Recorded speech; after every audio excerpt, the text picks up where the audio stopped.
They say that things just cannot grow beneath the winter snow, or so I have been told.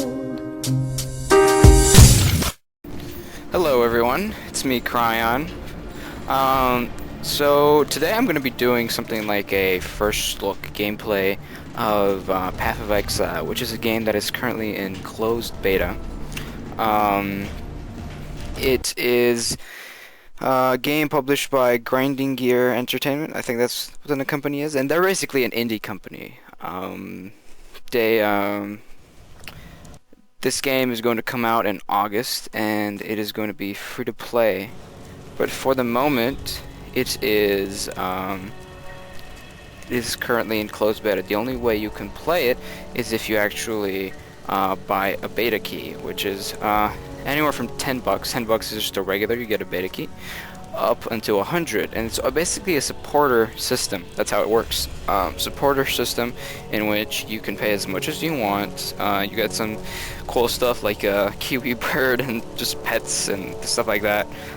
You can get a digital copy of the music. The game has actually a really good soundtrack. And you can get a bunch of other stuff. You can check it out on the site. Now, what I'm gonna do today is I'm just gonna show you about 10 to 15 minutes of the game, what it's kind of like.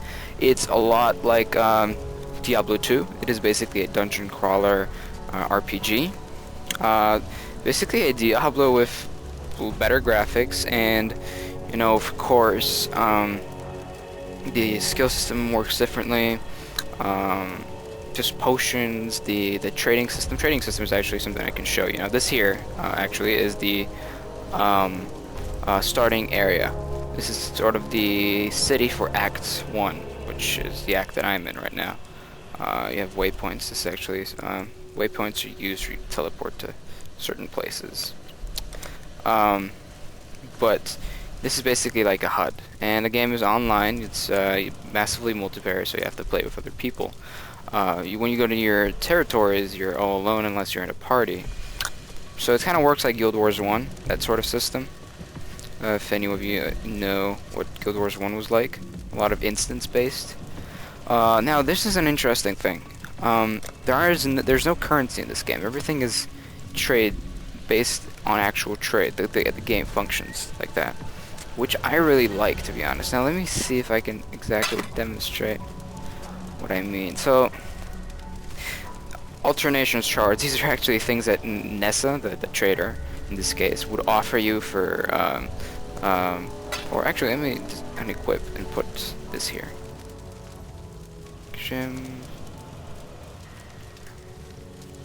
Alright, so this here is basically how it works. You put in a weapon, or any item, and they offer you an item that's of that value, but it's like a small item, either a scroll of identification, you know, these small items that are kind of essential items, one slot items. I've noticed they always offer you one slot items, and these are all very important items. Basically, you use them to trade. Very similar to Team Fortress, by the way, which has at least back when I used to play more, it was with steel. And steel now, since it went free to play, I think isn't as valuable anymore. But that's kind of how it functioned. Same thing here, only there are multiple different items, and they have all different values and rarity, all that. Now, I'm gonna go ahead. I'm gonna go in this starter, kind of this first area here with mobs. I'm gonna explain exactly what the skill system is like. So the way it works. Oh, that's weird. Game froze for a second. It's still of course in closed beta, so there are a lot of problems. I've been having some frame rate issues, which is weird because I should not have any problems running this game.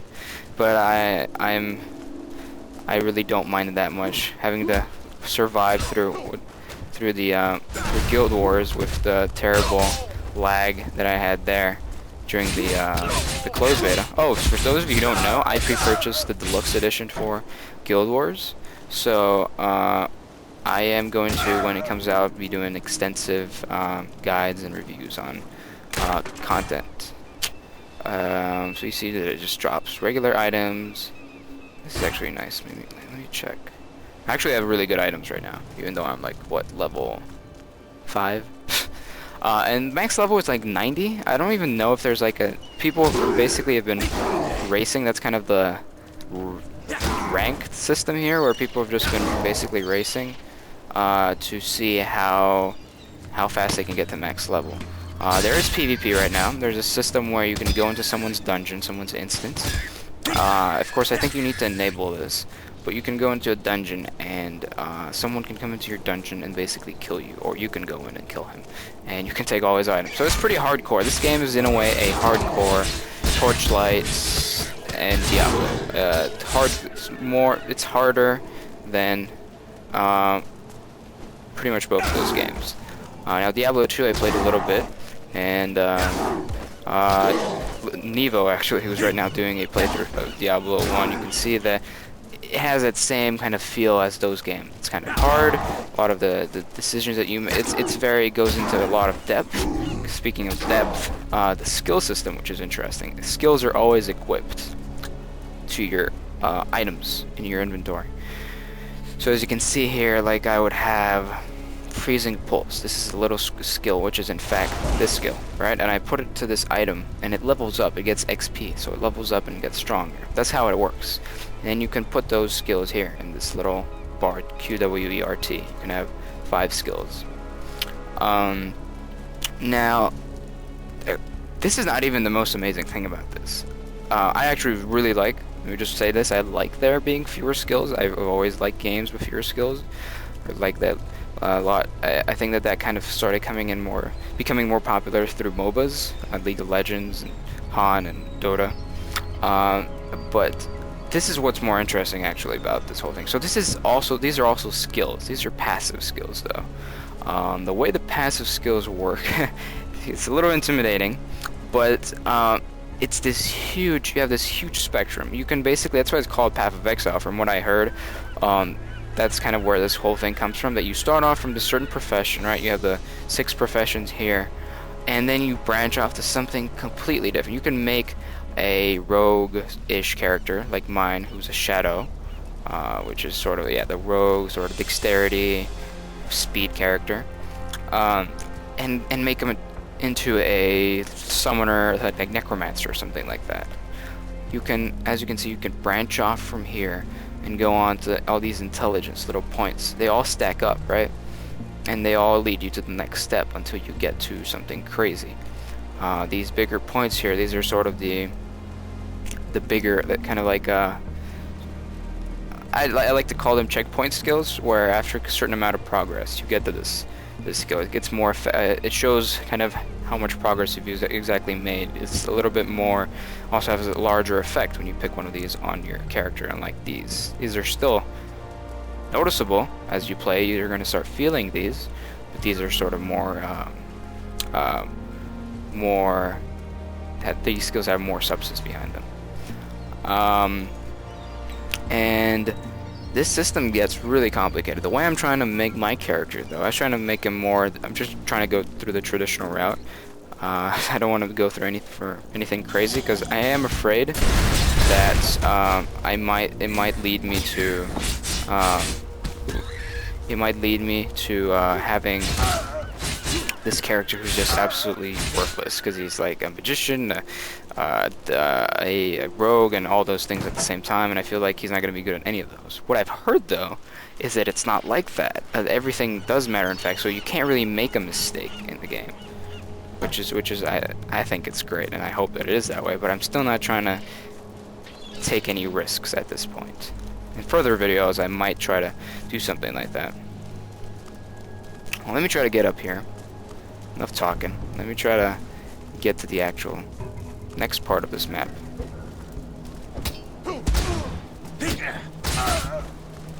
Now, there's some things that are still a little clunky and polished, right? But that's because the game is still in beta.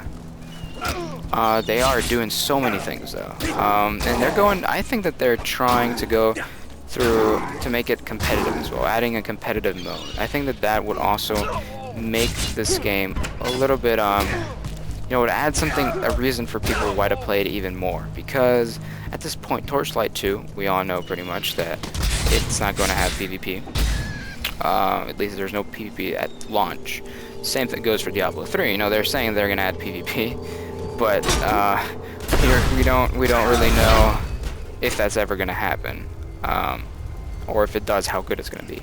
This game, however, with the depth that it has, and the customization options that it has.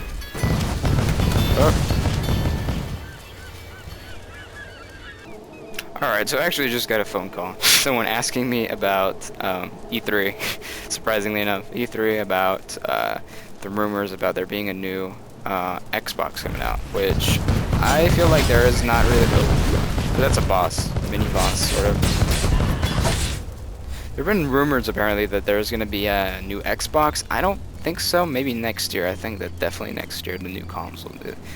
So this year, I don't think that E3 is going to be necessarily less exciting. Just I don't think that many big, huge things in terms of consoles and definitely games though. I'll talk about that more. But anyway, let's continue with this. So here I'm trying to make my way through to get up to this quest area up there, where's my next quest is up there. Oh, another cool thing about this that I really liked. You know, these ledges here actually. You can throw stuff through them. And I know that sounds weird, but a lot of games actually don't have that. It's gonna just and many games will just land in front of me. This game has actually gone in enough depth to, to make that feel of height and distance. So let me show you what I mean. I can see, I can throw that in front of me. Oh. Okay. Yep. So I can throw all that stuff down there, and I know that's a very, might seem to a lot of people like a small thing, something expected, but I've seen a lot of games that don't have that. And I really think that this is nice that they have it here. Torchlight 1, for example, I don't think that it has it. You can definitely knock off enemies off ledges, but you can't. Oh, portal scroll. But you can't do. You definitely cannot throw things, projectiles and things through. Oh, I just leveled up. And now this is actually probably a good chance for me to show you all. See, I throw a lot of projectiles. That's kind of the way I'm trying to make my character. He's a rogue, you know, two end weapons, but at the same time, he's more like a, I don't know what to call him, a trickster or something like that. Like a engineerish slightly, which I really like. My inventory's already full. So, let me show you here. Projectile damage. See? Just put it up, and it just leads you to the next step in shaping your character. And I can't wait for this game to come out in August and see it in its full version. Right now it has 2 acts that you can play, and they're both, from what I heard, I'm still in the beginning of Act 1, but from what I heard, they're pretty long. They offer a good amount of content. And I'm really happy that this game is going to be free to play. It's a very good alternative, you know. I think that it will probably be a good competitor for Diablo and Diablo 3 and Torchlight. Not just because of this free to play, definitely because of it to a huge extent, but also because of this more classic feel that it gives you and hardcore feel. This is definitely not for the younger audiences. I think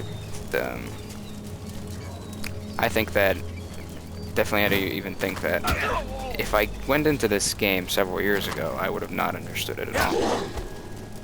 You know, back when I played Lineage 2. People said Lineage 2 is a complicated game. It really wasn't, but I definitely think I would have not understood this game.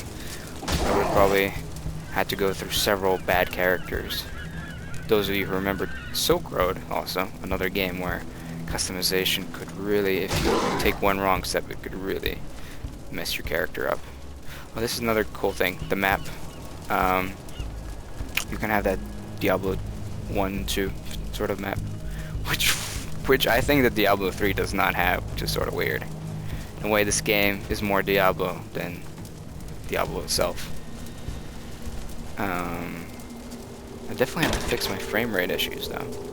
I'm running at like 16 to 20 frames. How do I get to the next, what is it? I need to go down to... I'm guessing I have to go through here.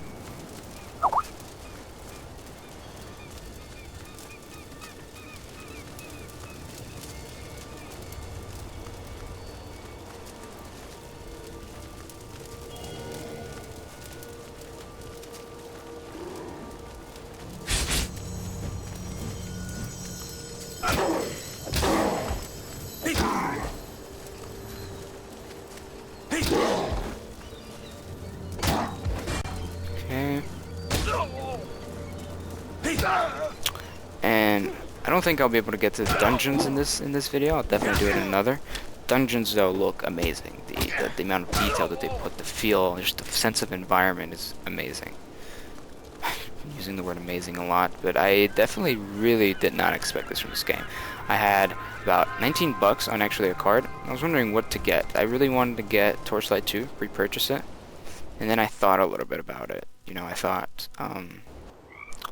see, now we're in this sort of swampy area. So I thought a lot about, you know, I need 99 more cents. I actually had exactly 19, so I couldn't get it because the game is $19.99. So thinking whether I should invest in this game. And then Votalicious Gaming, I think that's how you pronounce it. A guy that I did a gameplay commentary at last night with. He told me that it's definitely worth getting. I'm gonna be pretty happy with it, and you know, I really am. I think it was a good investment. And great that my money is also going to supporting the development of the game.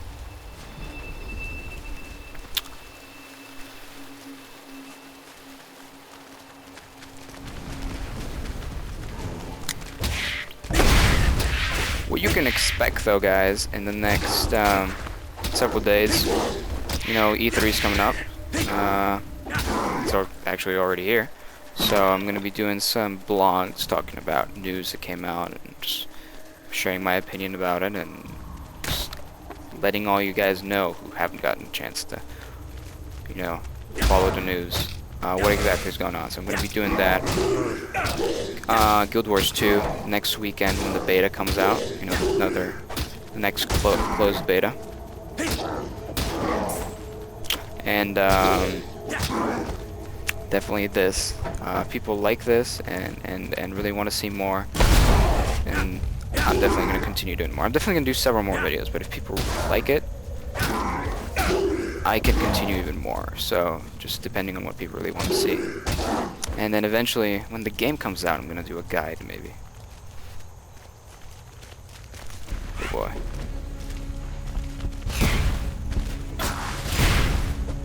It's really cool, throwing all those projectiles.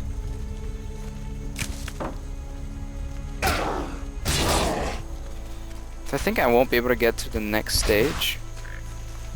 Probably cut it here.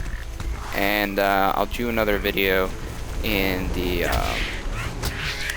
actual dungeons, showing you off of what it's like there. And then you can expect also character creation video, and you know, just showing off some more parts of Act 1. And if I get to Act 2, I'm definitely gonna try and just show as much as possible at this point, what I can, because there's definitely a lot to this game that it's worth showing. So, see you guys next time. Oh, you can actually just see that my bear trap is almost level 2. Nice. Oh shit. Let me just kill this last boss.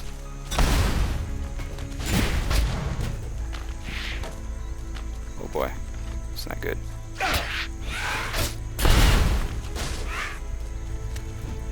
I suck at this. Oh boy. Don't kill me.